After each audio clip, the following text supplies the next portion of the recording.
Bueno, entonces, buenos días a todos. Muchas gracias. No sé cómo quitar esto.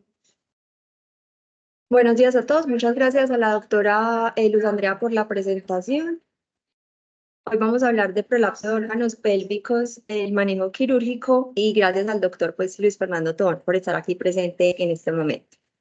Entonces, vamos a empezar pues como con el contenido de la charla, vamos a hablar un poco de la definición de ese prolapso de órganos pélvicos, la epidemiología, cuáles van a ser los factores de riesgo no solo de presentar un prolapso, sino de una recidiva de prolapso, cuáles son las opciones de manejo quirúrgico y algunas conclusiones.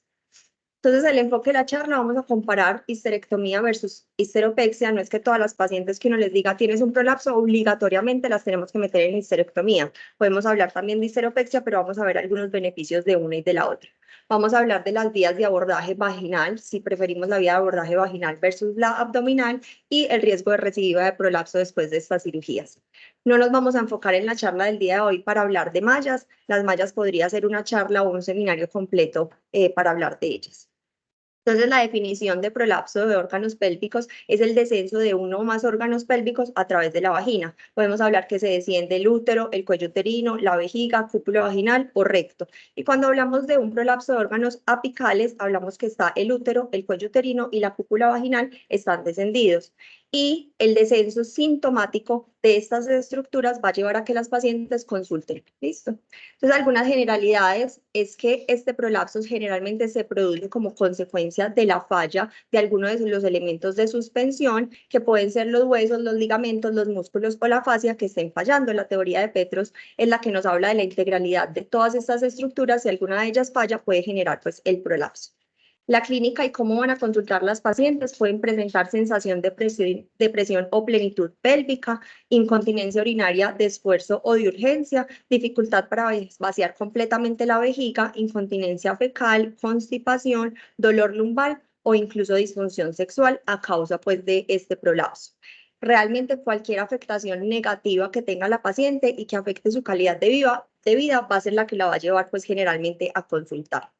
Realmente no existe un cuestionario como tal para detectar el prolapso de órganos pélvicos. La mayoría de los estudios utilizan una sola pregunta, que es si usted siente algún abultamiento o algo que se cae o pueda ver o sentir en el área vaginal. Y con esta pregunta lo que vamos a captar son todas esas pacientes que van a presentar un prolapso de órganos grave.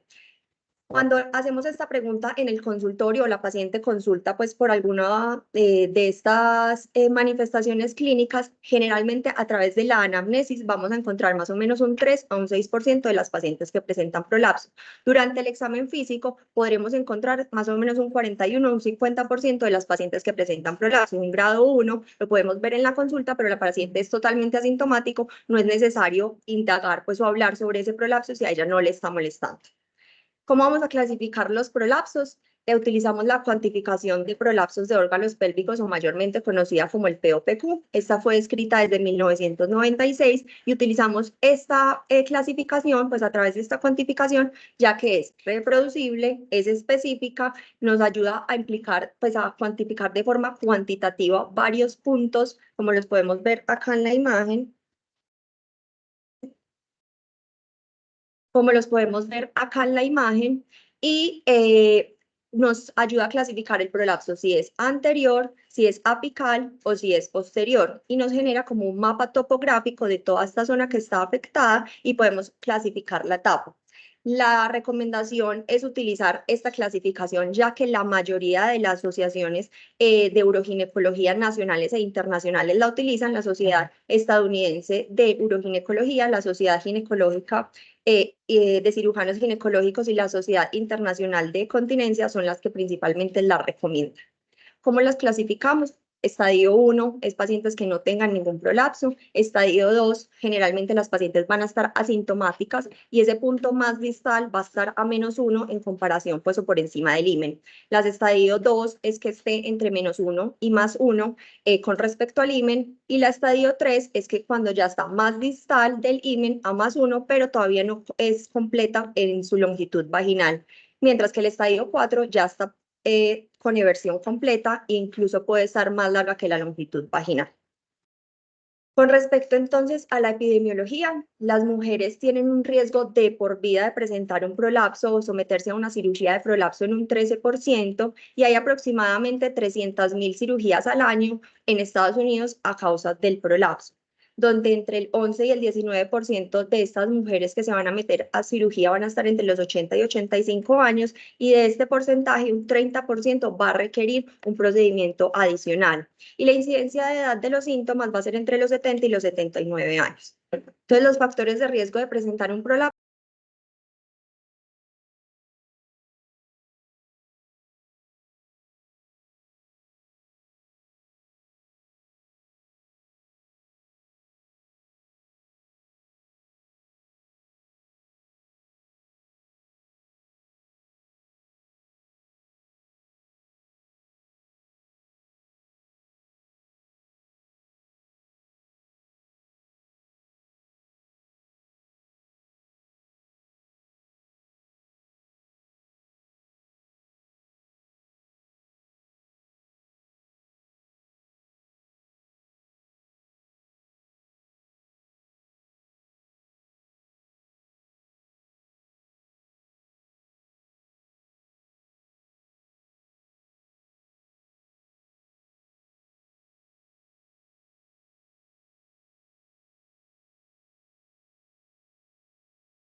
Ya. Entonces dividieron el grupo entre menores de 65 años y mayores de 65 años. Y las clasificaron en si les hacían solamente cirugía para incontinencia, si les hacían cirugía para prolapso únicamente o si les hacían cirugía para incontinencia y cirugía para prolapso en el mismo momento. Entonces, en el estudio nos muestran estas gráficas, ambas están menores de 65 años y mayores de 65 años, donde yo les pongo acá esta rayita, que son los 5 años que ellos evaluaron pues de las pacientes y según el tipo de cirugía, el riesgo a 5 años de un procedimiento posterior fue, si son menores de 65 años, en un 5.2% las cirugías de incontinencia sola, en un 9.6% la cirugía de prolapso sola y en un 9.7% la cirugía de incontinencia de prolapso, comparadas con las pacientes mayores de 65 años, donde presentaron 5.9% cirugías de incontinencia sola, 10.5% cirugías de solo prolapso y 11.5% cirugías de incontinencia y prolapso. Entonces, lo importante que quiero que vean acá y lo que ellos concluyen es que el riesgo a 5 años de someterse a un procedimiento repetido, pues un procedimiento adicional, fue inferior al 15%, pero la mayoría del riesgo fue para mujeres mayores de 65 años, miren que los porcentajes son mucho mayores, y mucho más aquellas que se sometieron a una cirugía de prolapso en su cirugía inicial. Entonces, por eso es importante recomendar bien y saber escoger esa cirugía para prolapso para tratar de disminuir las probabilidades de la que la paciente se someta a una cirugía de forma repetida. Entonces, ¿cuáles van a ser las opciones de manejo quirúrgico que le vamos a presentar a la paciente? Todo eso va a depender de la ubicación del prolapso, la gravedad de los síntomas, la naturaleza de los síntomas, si es solamente la presencia del prolapso o si hay también síntomas asociados como incontinencia, las alteraciones intestinales o las alteraciones sexuales, si tiene alguna comorbilidad la paciente, la edad de la paciente también es importante, cuáles van a ser las preferencias del cirujano y las técnicas que el cirujano tenga y cuáles van a ser las expectativas también de la paciente.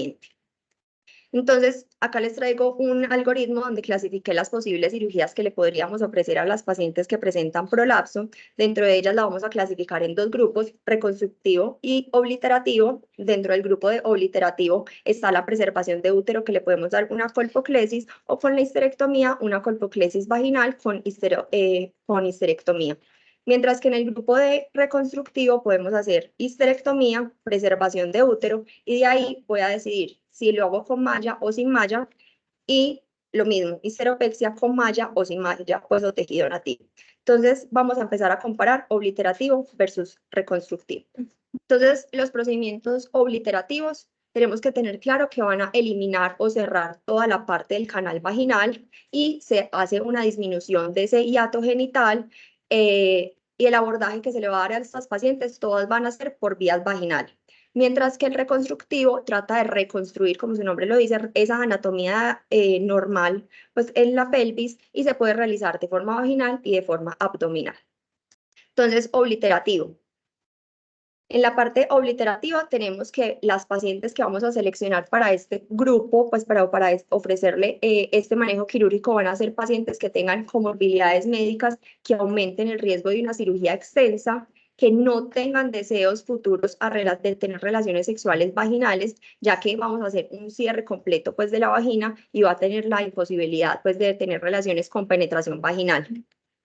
¿Cuáles van a ser las ventajas de este manejo obliterativo?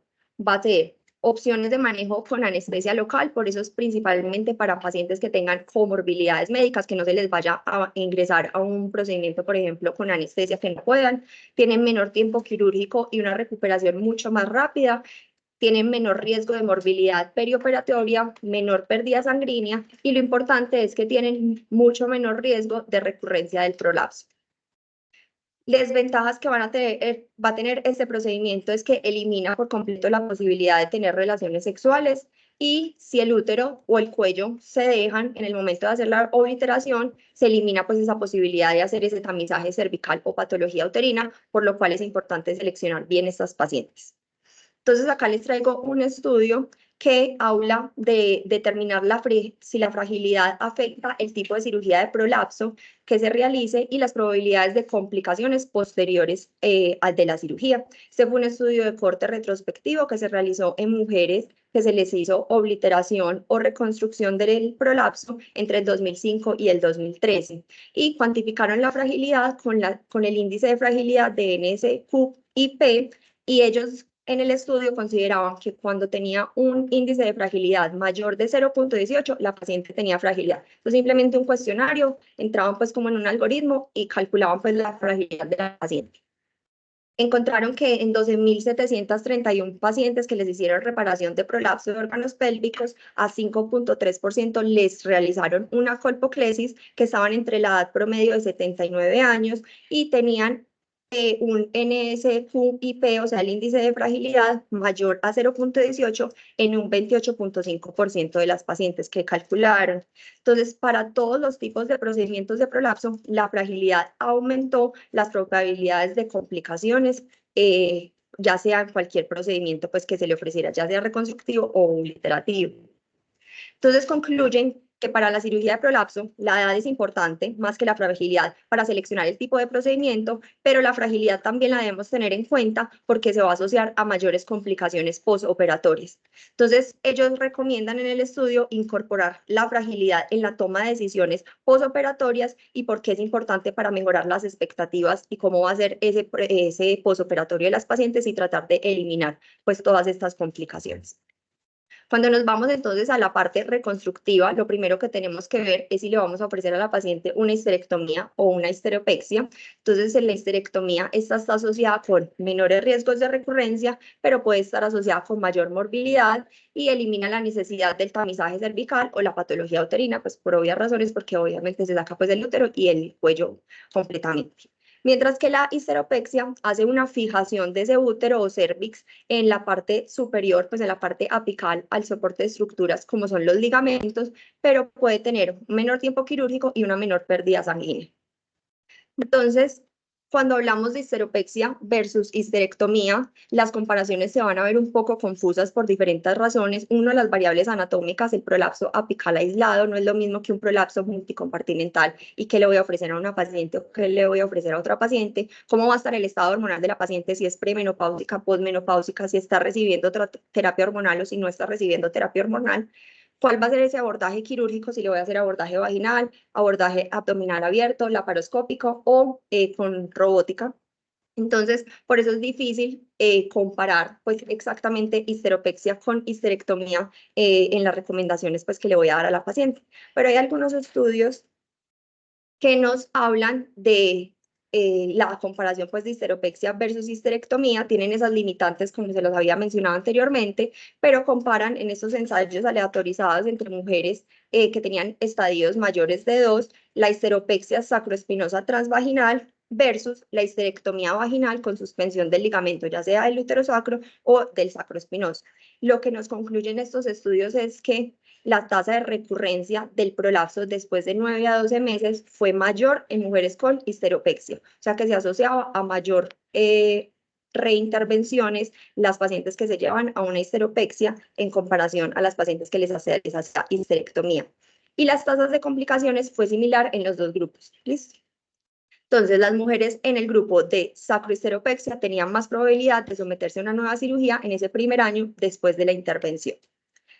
Otra cosa importante que tenemos que tener en cuenta es no solamente el médico va a ser el que le va a decir obligatoriamente solo tenemos la opción histerectomía, no hay otra opción. Ya estamos en la era de que ya la medicina no es paternalista, la paciente también tiene la opción de tomar las decisiones, entonces por eso empezaron a hablar de evaluar las preferencias de la paciente y determinar si ese papel de la histerectomía en el momento de la cirugía sí va a ser útil o no, y lo importante es utilizar materiales de discusión, ya sea escritos, educativos, dibujarle a la paciente para tratar de explicarle cuáles van a ser las opciones que ella tenga.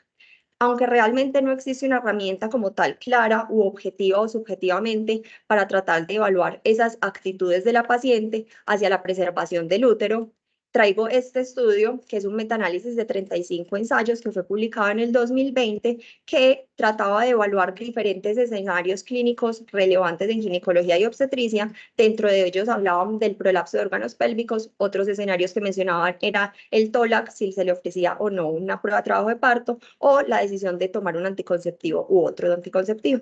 Entonces, en este estudio se demostró que el uso de ayudas para la toma de decisión del paciente disminuía el conflicto de tomas de decisiones, porque obviamente le estoy explicando a la paciente y no le estoy obligando a tomar una decisión, y mejoró el conocimiento de la paciente, pero no disminuyó significativamente la ansiedad de la paciente sobre el impacto pues, que vaya a tener o la satisfacción.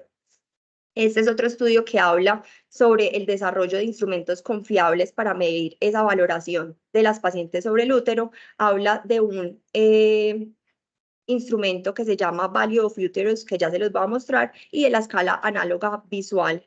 Este estudio analizó a 51 pacientes mayores de 45 años que tenían prolapso de órganos pélvicos y estaban programadas a someterse a cirugías vaginales con o sin esterectomía.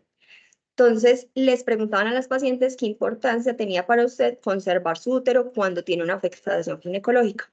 Entonces, cuando les hacían esta pregunta, todos lo debían responder en esta escala, pues que es el Value of Uterus, donde les preguntan qué tan importante es el útero para su función sexual, la sensación de placer sexual, el sentido de sentirse bien pues con ella misma, sentirse completa como mujer o sentirse completa como persona o con su relación pues con su pareja. Y en esta escala análoga visual le preguntaban a la paciente qué tan importante es para usted conservar el útero, no tan importante o muy importante, y ellas debían marcar pues con una X en qué tan importante era. Estas son herramientas que pueden ser útiles para garantizar cuáles van a ser esas preferencias de la paciente y que se incluyan en la toma de decisiones, pero si bien están disponibles y se pueden hacer de forma fácil y podríamos medir esas preferencias de las pacientes, no se ha evaluado lo suficiente para determinar pues esa eficacia, si la va a ayudar o no a la paciente a tomar como tal la decisión. Entonces, si le vamos a ofrecer a la paciente una histerectomía concomitante, después de que yo le expliqué, definimos que va a ser una histerectomía, la histerectomía se va a hacer en ese mismo momento que se haga la corrección del prolapso y va a depender obviamente de la técnica que vaya a utilizar pues el cirujano para hacer la corrección. Existen preocupaciones de que puede aumentar el riesgo de algunas complicaciones perioperatorias, pero a favor de la histerectomía tenemos que es la técnica más comúnmente realizada para reparar el prolapso apical y requieren generalmente histerectomía. ¿Por qué? Porque se va a ver que el vértice se va a elevar y se va a fijar pues en la cúpula como tal a esas estructuras de soporte que pueden ser los ligamentos uterosacros, el ligamento sacroespinoso, ya sea en el abordaje vaginal o en abordaje abdominal, realmente se pueden hacer cualquiera de las dos fijaciones. Entonces, un beneficio como tal que le puedo recomendar a la paciente de por qué hacer histerectomía en comparación de hacer histeropexia sería este estudio para tratar de eliminar la patología como tal más adelante en futuro a las pacientes. Este fue un análisis retrospectivo de hallazgos patológicos en histerectomía y evaluaba el riesgo de patología ginecológica anormal imprevista en el momento de la cirugía pélvica reconstructiva. Eran pacientes que ingresaban a hacer histerectomía, posteriormente en el estudio patológico encontraban algún hallazgo maligno. Esto se evaluó en un periodo de 3.5 años y encontraron que 17 de 644 pacientes, o sea el 2.6%, iban a presentar una patología uterina maligna o premaligna de forma imprevista, no pensaban que iba a salir anormal y se encontró este hallazgo, y 2 pacientes, o sea el 0.3%, encontraron un carcinoma de endometrio en pacientes que no tenían ningún otro síntoma. Entonces, todos los casos de enfermedad imprevista se identificaron en mujeres posmenopáusicas y realmente cualquier cirugía de las que nosotros vamos a realizar, pues para corregir el prolapso de órganos pélvicos, generalmente van a ser en pacientes posmenopáusicas.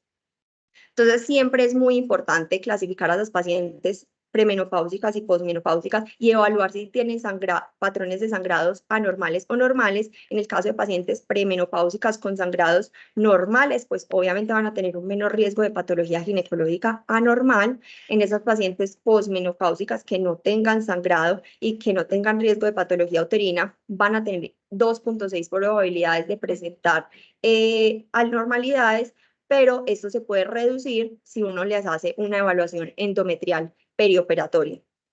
Y las mujeres con antecedentes de sangrado posmenopáusica o con una evaluación endometrial negativa, pues no se le debería ofrecer a la paciente desde el principio hacer una histeropexia, sino de una vez una histerectomía para tratar estos prolapsos.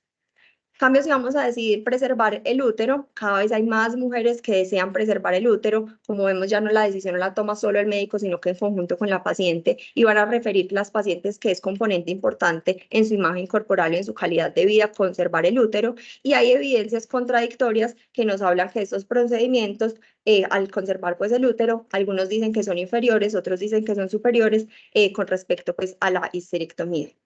La evaluación de los procedimientos de conservación del útero todavía se encuentra en fases tempranas, ya que la comparación de la histerectomía versus la histeropexia no es fácil compararla. Y como la mayoría de los cirujanos o la mayoría de de intervenciones se hacen con histerectomía, la mayoría de estudios nos hablan como tal de la histerectomía. Entonces, les traigo este estudio con resultados contradictorios en las pacientes en el momento de la toma de la decisión compartida. Los cirujanos y las pacientes están empezando a considerar pues preservar el útero versus la histerectomía en el momento de la reparación pues de ese prolapso, y evaluaron opiniones, pues en los estudios empezaron a evaluar las opiniones sobre preservar el útero o hacer histerectomía, y un 36 a un 60% de las mujeres, cuando les dicen que van a tener el mismo éxito si se les hace con histerectomía o si se les hace con histeropexia, van a preferir la preservación del útero. E incluso pacientes que les dicen que es superior o es mucho mejor el manejo con histerectomía, un 21% de las pacientes van a indicar que aún así prefieren hacer la histeropexia en comparación con la histerectomía. Adicionalmente, otro punto que refieren las pacientes es el impacto en la función sexual de ellas, pero realmente es un objetivo aspiracional pues, de las pacientes tratar de reducir pues como este impacto en la función sexual. No hay evidencia que hable que mejora la función sexual dejar o no dejar pues el útero. Algunos de los estudios no informan diferencias significativas sobre la función sexual en mujeres que hayan sido sometidas a histeropexia o histerectomía vaginal. Y con respecto a si hay mayor riesgo de recurrencia, describen que la preservación del útero en el momento de la cirugía para el prolapso, con seguimiento más o menos de 1 a los 2 años, no afectó el riesgo de recurrencia de prolapso, sin diferencias significativas en la tasa de éxito, sin cambios en los síntomas relacionados con prolapso y sin eventos adversos graves. Entonces, realmente es una opción que se le ofrezca a la paciente dejar el útero, pero tenemos que tener muchas otras consideraciones, no es solamente lo dejamos o lo quitamos, hay que tener muchas otras consideraciones en eso. Entonces, como conclusión entre la histeropexia y la histerectomía, a pesar de las múltiples cirugías y los enfoques que se limitan por todas estas cosas que les había mencionado, preservar el útero parece tener tasas de éxito similares o de menos tiempo quirúrgico en comparación con la histerectomía, y la decisión de preservar el útero se debe hacer en conjunto pues, con las pacientes, hablando de cuáles van a ser esas preferencias, cuáles van a ser los riesgos de patología que pueda presentar, ya sea cervical u uterina a futuro, cuál va a ser la posibilidad de cirugía que le realice el cirujano a esa paciente, y si más adelante se le va a incluir o no la posibilidad de hacer una histerectomía. Con respecto a el abordaje, entonces vamos a hablar si vamos a hablar un manejo abdominal versus un manejo vaginal. Entonces el manejo abdominal generalmente se le va a ofrecer a esas pacientes que tengan mayor riesgo de recurrencia. Que quienes van a ser esas pacientes, van a ser pacientes jóvenes, pacientes obesas, pacientes que tengan en su primer prolapso un estadio 3 o un estadio 4, que sean propensas a tener actividades de alto impacto, levantar objetos pesados por el aumento de la presión intraabdominal, que puede llevar a empeorar el prolapso, o que ya hayan tenido una primera cirugía, por ejemplo vaginal, y se necesite hacer una segunda reparación. Mientras que las pacientes que se les va a ofrecer un abordaje vaginal, puede ser que no quieran los abordajes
Bueno, entonces, recordemos, entonces la histerectomía como tal, por sí sola, no va a ser la que me va a hacer el tratamiento adecuado, sino que le tenemos que recomendar a la paciente, pues o le vamos a hacer en la cirugía la suspensión, pues, apical hacia los ligamentos que van a ser los que van a sostener, pues, obviamente la cúpula vaginal. Entonces, el abordaje quirúrgico sería la histerectomía vaginal con la suspensión del ápice vaginal, que van a ser esos tratamientos eficaces para la mayoría de las mujeres. Y la reparación del tejido nativo, o sea que no necesitamos utilizar mallas, podría considerarse para la mayoría de las mujeres y evitamos los riesgos asociados a las mallas. Podría ser una opción quirúrgica para la mayoría. Entonces son eficaces esos abordajes quirúrgicos. Acá hay un estudio que nos compara dos tipos de abordajes quirúrgicos vaginales. Uno es la suspensión al ligamento uterosacro y otro es al ligamento sacroespinoso, y realmente no hubo una diferencia estadísticamente significativa entre uno u otro. Y concluyen que la suspensión de prolapsos de órganos pélvicos apical con tejido nativo a 2 años después de la cirugía son tratamientos quirúrgicos iguales, cualquiera de los dos abordajes, efectivos pues para tratar el prolapso. Como tal podría ser por preferencia del cirujano cuál de los dos abordajes pues ofrecerle a la paciente. La mayoría de los datos y los resultados y los estudios comparan la sacrocolpopexia abdominal en comparación con la suspensión del ligamento sacroespinoso, que esos van a ser más o menos lo que vamos a comparar, la vía abdominal con la vía vaginal, y esos dos van a ser pues los abordajes. Procedimientos adicionales que se mencionan en algunos estudios es la suspensión al ligamento uterosacro o la suspensión pues al ligamento iliococcigio. Entonces, la mayoría de los estudios hablan que las tasas de complicaciones son limitadas, porque obviamente es limitado comparar un abordaje u el otro, pero mencionan que no parece haber una diferencia significativa en las tasas generales de complicaciones entre ese abordaje vaginal y ese abordaje abdominal. Mencionan que la sacrocolpopexia abdominal tiene mejor soporte anatómico objetivo, o sea, uno objetivamente ve como si subiera más el prolapso, pero los síntomas de prolapso, que es lo importante, tratar los síntomas de la paciente postoperatorios, van a ser similares en el abordaje vaginal en comparación a ese abordaje abdominal. Y las tasas de recuperación parecen ser similares entre el abordaje abdominal o el abordaje vaginal. A favor de la cirugía abdominal o la sacrocolpopexia abdominal como tal, que es la que comparan en la mayoría de los estudios, es que los resultados anatómicos se asocian a un mejor soporte, ya que estamos haciendo como una mejor reconstrucción de forma anatómica, y es poco probable que se produzca dispareunia posoperatoria, pero se asocia la sacrocolpopexia abdominal a una dispareunia ligeramente menor en comparación con el abordaje vaginal, ya que en el abordaje vaginal posiblemente por estar pues más cerca del área urinaria podría haberse asociado pues con esa dispareunia, pero realmente es muy poca la diferencia pues que ellos refieren. Y con respecto al tiempo quirúrgico, refieren que el abordaje abdominal con la sacrocolpopexia abdominal se asoció con mayores tiempos operatorios, más o menos 20 minutos más o 21 minutos más se demoró pues en terminar ese abordaje de forma laparoscópica, y mayor tiempo de recuperación, en promedio 8 días más se demoraban las pacientes en recuperarse, y un mayor gasto de insumos en este abordaje laparoscópico. En comparación con la vía abdominal, la suspensión del ligamento uterosacro era una cirugía mínimamente invasiva, se podía realizar entre el 80 y el 90% de las cirugías de prolapso, se les puede ofrecer este abordaje. Por eso la mayoría de estudios hablan que son abordajes vaginales, porque la mayoría de las correcciones de prolapso se hacen pues con este abordaje, y la capacidad de corregir otros defectos de soporte al mismo tiempo. Por ejemplo, se puede corregir inmediatamente si la paciente tiene un prolapso del compartimento anterior o posterior, hacer una colporrafia anterior o posterior en ese mismo momento, o hacer una corrección de incontinencia en el caso si le quieren poner una malla pues en la paciente. Entonces, como conclusión, vemos que son diferentes abordajes, diferentes opciones, no se puede comparar una u otra, y yo solamente con esa comparación voy a seleccionarla.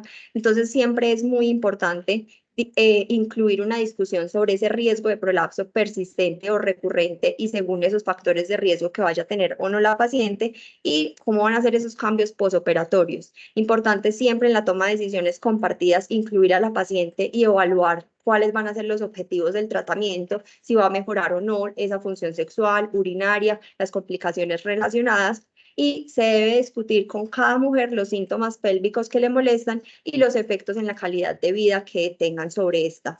Esto puede ayudar a establecer un poco mejor las metas pues, o los objetivos de tratamiento. Muchísimas gracias.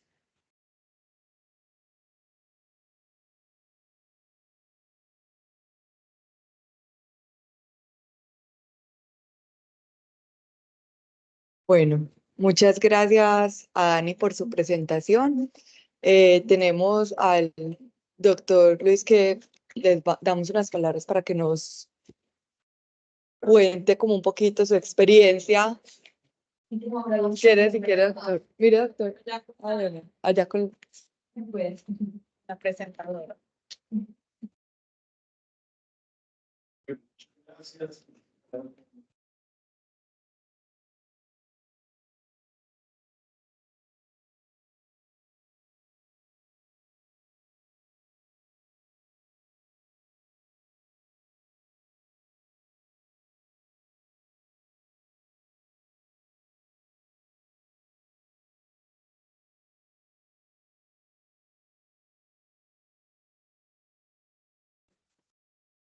Bueno, no, primero que todo, muchas gracias por permitir tener estas presentaciones, que el objetivo primario que queremos es que el ginecólogo que estamos formando voltee la mirada hacia la parte vaginal.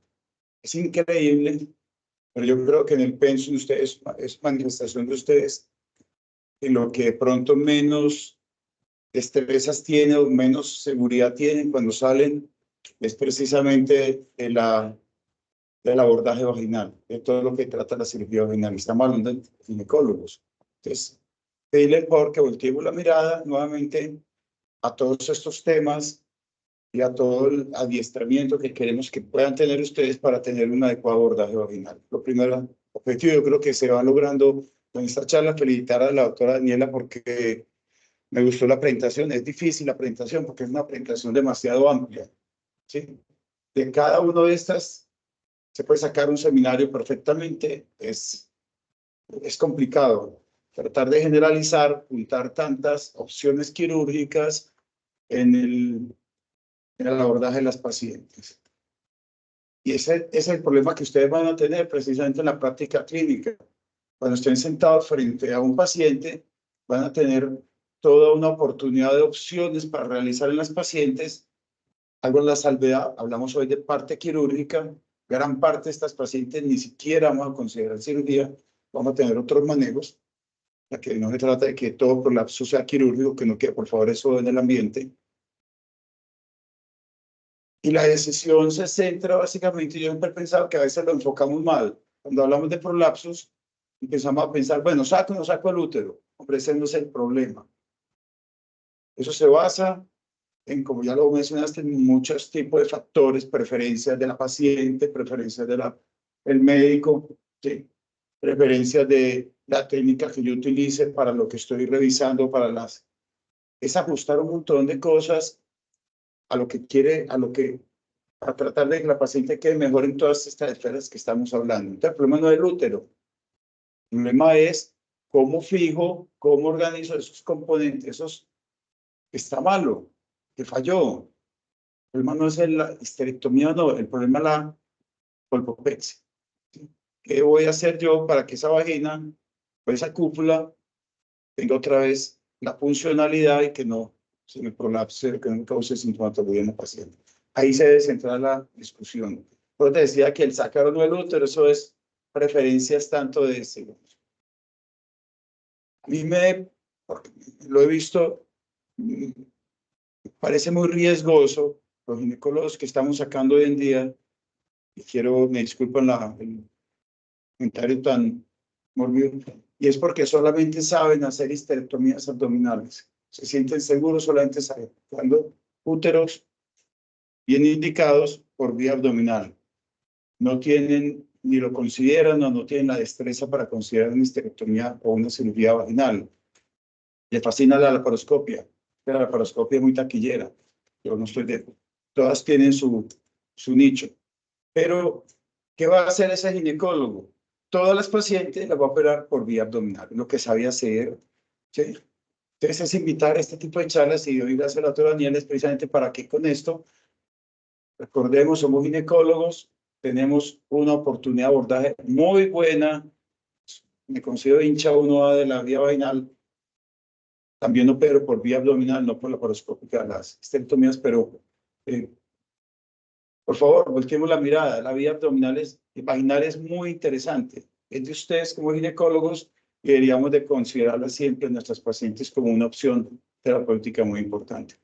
No quiero hablar, pues ya extendí un poquitico más, y es felicitar a todas las mujeres hoy en su día. Muy importante, no debe ser solamente un día, como lo dicen varias, debería ser todos los días y ser un día para felicitarlas y espero que pasen un muy bello día y que estén muy congraciadas el día de hoy. Muchas gracias.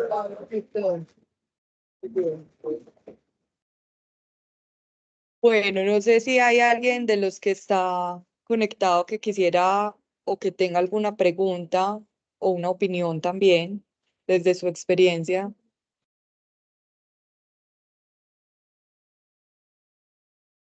Y del público, no sé si los profes o alguno de los que están acá tienen alguna pregunta. Liz, dale. Dani, no más una pregunta, felicitarte. Creo que el doctor tuvo, pues, como ya resumió todo, la importancia del tema. Creo que nos da muchas herramientas, sobre todo porque estamos en un punto de la medicina y que incluir a la paciente lo que la paciente quiere es muy, muy importante, más que lo que nosotros consideramos como más acertado como tratamiento para la paciente. Como siempre, una muy buena exposición, muy bien y muchas gracias. Bueno, la doctora Gina. Quiero felicitar a Dani, me parece que hiciste una presentación pues agradable, que buscaste los estudios, que supiste sacar la mejor conclusión. Quítame la cámara ahí tan cargona. Ahí como replicando León lo que está diciendo. Bueno, me parece que estuvo muy bien Dani, las conclusiones acertadas, el enfoque pues ni se diga, pero sí de pronto en las presentaciones no subrayar tanto, porque hay veces, sí, lo principal, pero hay veces uno miraba solo lo subrayado, pero ahí no estaba señalando la idea principal, pero de resto estuvo muy bien. Sí. Bueno, ¿alguien más? Bueno, no, pues felicitaciones, Dani. Realmente es un tema muy difícil porque como dice el doctor, pues casi que podríamos sacar un día pues como para cada compartimiento, pues existen muchas técnicas quirúrgicas, pero creo que con lo que expusiste nos da una idea, sobre todo pues como en el manejo de esos prolapsos apicales. Y muchas gracias pues por tu presentación. Felicitaciones. Gracias a todos por asistir. Y listo.